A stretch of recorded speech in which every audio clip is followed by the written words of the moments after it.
I'm 43 years old and my ex-wife is 41. We have two kids, a 14-year-old and a 16-year-old. We were married for 18 years. I've always been a bit reserved, while she's been outgoing and flirtatious. I didn't mind her being friendly and attractive. It just seemed like a part of her personality. We enjoyed going to restaurants, and our favorite spot was quite popular. Making reservations there could be challenging, but my wife had a way of always securing us a table. She was friends with the male host, who was 23, tall and good-looking. I felt uneasy about their relationship, especially since she was a bit flirty with him. I worried because he was so much younger, but my wife reassured me that everything was fine. Apparently, he had a serious girlfriend, and my wife mentioned that she tipped him well. Rest assured, one day as I was heading to the train station, I bumped into the male host and his girlfriend. He recognized me and greeted me warmly. That encounter put my worries to rest because, as far as I knew, they were not close friends. He seemed to be the guy my wife tipped to secure us a reservation at our favorite restaurant ahead of everyone else. In the beginning of 2022, my wife set a New Year's resolution to lose 40 pounds before turning 40, so she started hitting the gym every day after work. In a short span, she shed a significant amount of weight, and it didn't go unnoticed. I began to notice other men staring at her during our date nights. After the weight loss, she started making some changes that raised a slight concern in me. It felt like she might be going through a midlife crisis. Then, one day she came home from work and out of the blue, expressed her desire for a boob job.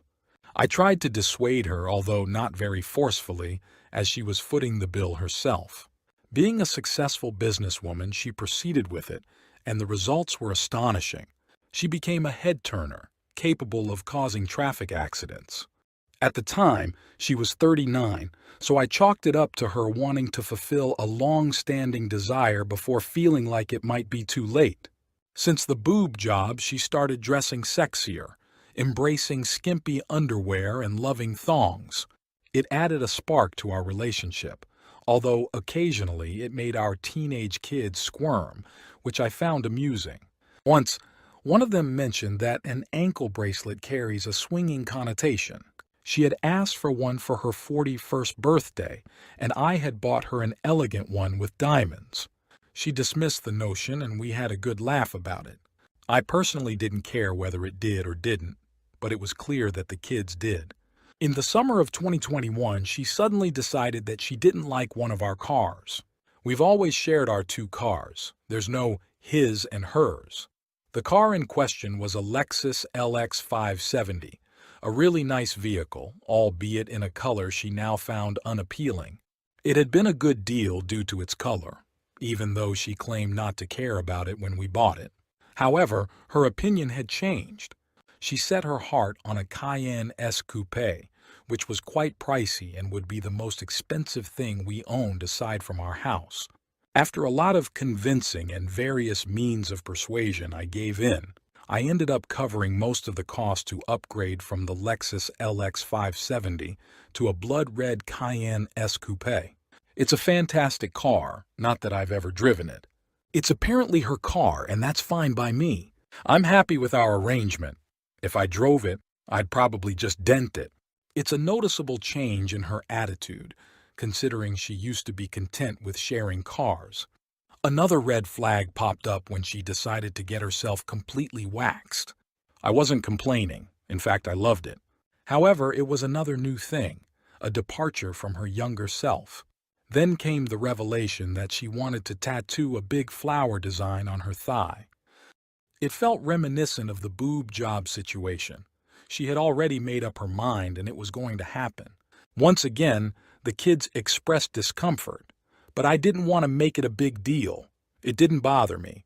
She went ahead with the tattoo and I offered emotional support, telling her she looked amazing.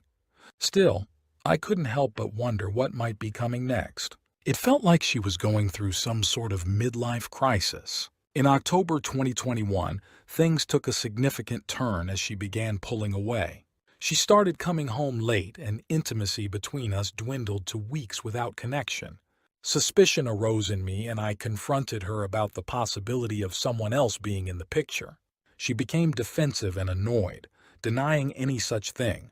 I believed her fitness obsession, the expensive car purchase, and her new wardrobe were symptoms of something more significant that she was hiding.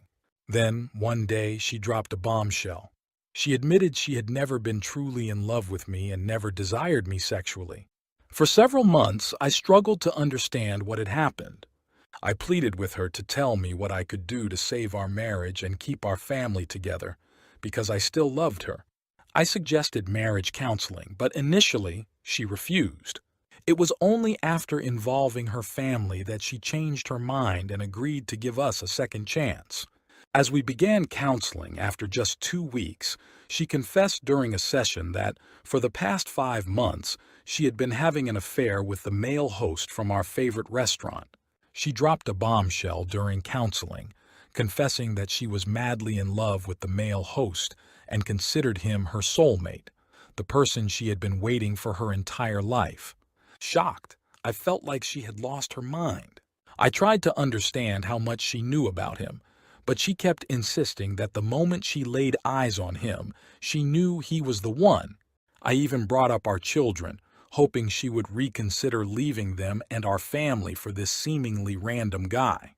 She argued that he wasn't random and suggested we could share custody of the kids like any other separated couple. I couldn't fathom that she was willing to throw away our 18-year marriage for this young fling. When I questioned whether he was the reason for the boob job and the expensive car, she brushed it off defensively, accusing me of trying to control her and urging me to let it go. It felt like a slap in the face, and I couldn't believe what I was hearing.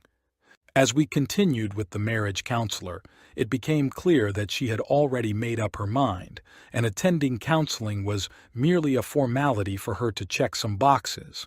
The argument continued when we got home, and I questioned how a 40-year-old woman and a 25-year-old man could be soulmates. She kept talking about their energies aligning and spouted some spiritual nonsense, claiming he was the one she had been waiting for, willing to sacrifice everything for him. When I brought up his girlfriend, she said he promised to break up with her. It felt like she was falling for some kind of scam, still in a fog. Despite the betrayal, I desperately wanted to save our marriage, thinking she had gone crazy. But as mentioned earlier, she had already made up her mind. After crying over the situation with our children, I decided to let her go and sign the divorce papers. She moved out of our house and into an apartment, taking a significant portion of my retirement fund and the car, leaving me with the house. Thankfully, she was financially independent due to her successful business, so I didn't have to pay spousal support. The kids were outraged by her recent behavior and vowed never to speak to her, despite my attempts to convince them that she was divorcing me, not them. Unfortunately, my efforts were in vain. Having primary custody of the kids, I chose not to ask her for child support, deciding to let her go. Since my kids didn't want to see her, and I had no desire to see her either, she practically disappeared from our family's life. For all intents and purposes, it felt like 6 months ago we had a family, and then she vanished off the face of the earth. Dealing with her departure, I went through a stage of depression, seeking support from group and family members who were on my side. Even her own family thought she had gone insane. Before the divorce was finalized in May 2022, I started hearing from her family members that her relationship with the 25-year-old host wasn't going well. She had expected him to move in with her after the divorce, but he kept giving her the runaround. Essentially, he was using her for money and refusing to leave his girlfriend. My ex-wife was now regretting abandoning her husband and kids for a man who refused to leave his girlfriend. I continued to receive some of her mail, and I noticed she had started speaking with her psychiatrist. I won't deny it, it felt good to hear about it. I had a close relationship with her younger sister, whom I always got along with well. She was eager to clue me in, and she appreciated me because I had helped her out of financial jams a couple of times when others had left her stranded. Around August 2022, I got a call from the police about my car being in an accident. The Cayenne S Coupe, still in my name since my ex-wife hadn't changed the title, was involved in a crash. Her boyfriend was driving and he was arrested for drunk driving. Fortunately, no one was harmed. When I called my ex-wife about it, she broke down, apologizing and explaining that he had taken the car without her consent and had been giving her the runaround. She didn't want to involve the police and was embarrassed to get me involved. She apologized, admitting that she had made a big mistake and asked for forgiveness. It was overwhelming to hear her confession, especially since I didn't know she was in such dire straits. Her business wasn't doing well and had gone downhill. I found it difficult to feel sorry for her, even though we had been married for so long. She left us high and dry for a stranger, and I couldn't trust her around me and my children. We had given her our love, our joy, everything, and she betrayed us for someone claiming to be her soulmate. She didn't have full coverage insurance for the car, so she lost it just like that after the accident. Towards the end of 2022, she attempted to be part of our Thanksgiving and Christmas celebrations, but my kids and I refused to see her. She pleaded with me and showed up randomly on New Year's, but we ignored her like a plague. It was really sad.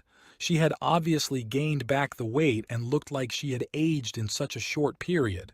Although I tried to stay strong, seeing her in that condition kind of traumatized me for a few days. In early February 2023, she found out that I had started dating another woman.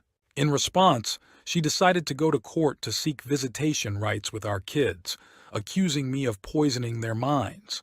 Of course, it wasn't true. She had abandoned us. After her failed attempt to reintegrate into our lives, she resorted to shaming me. She posted defamatory content on Facebook, trying to turn my friends and co-workers against me and tarnish my reputation. However, I quickly went to my lawyer, issued a cease and desist letter and forced her to take everything down, which she eventually did. Now, she plays the victim to whoever will listen, portraying me as a horrible person and claiming she's going through an emotional crisis while I wasn't there for her. I recently heard that her business is picking back up, but not to the level it was before.